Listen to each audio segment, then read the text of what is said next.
कभी सोचा है वो पुराने कपड़े जिनका हम कुछ नहीं करते, उनका आखिर होता क्या है? आज हम कपड़ों के उसी सफर को समझने वाले हैं, एक ऐसी गुप्त जिंदगी के बारे में जिसके बारे में शायद ही कोई जानता हो। तो चलिए शुरू करते हैं। हर साल दुनिया भर में इतना कपड़ा कचरा बन जाता है, 9 करोड़ टन। सोच के देखिए, ये इतना ज्यादा है कि आप अंदाजा भी नहीं लगा सकते।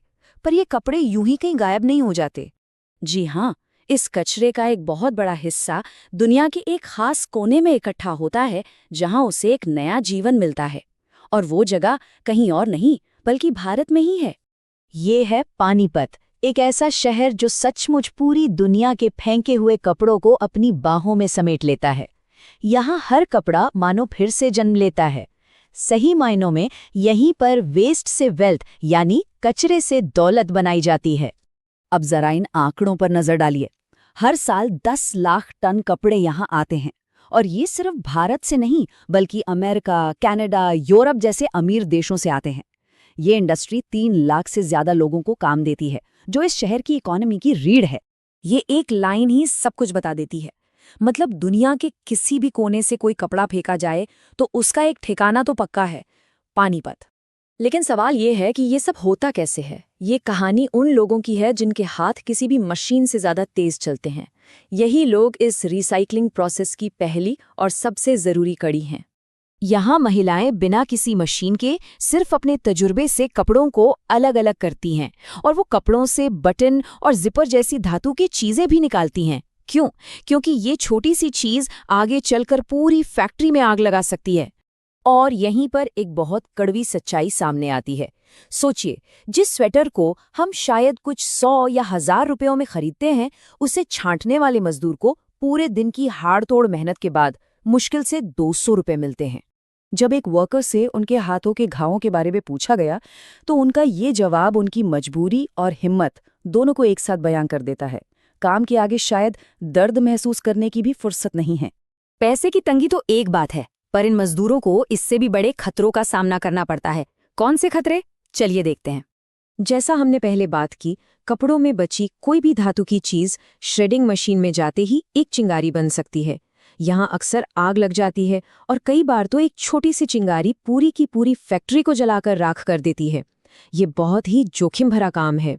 कपड़ों को छांटने के बाद जो होता है वो और भी ज्यादा खतरनाक है। अब हम इस इंडस्ट्री के उस काले सच को देखेंगे जहां केमिकल और आग का खेल होता है। रिसाइकलिंग में ना सफेद रंग की बहुत डिमांड होती है, और इसके लिए कपड़ों को ब्लीच किया जाता है।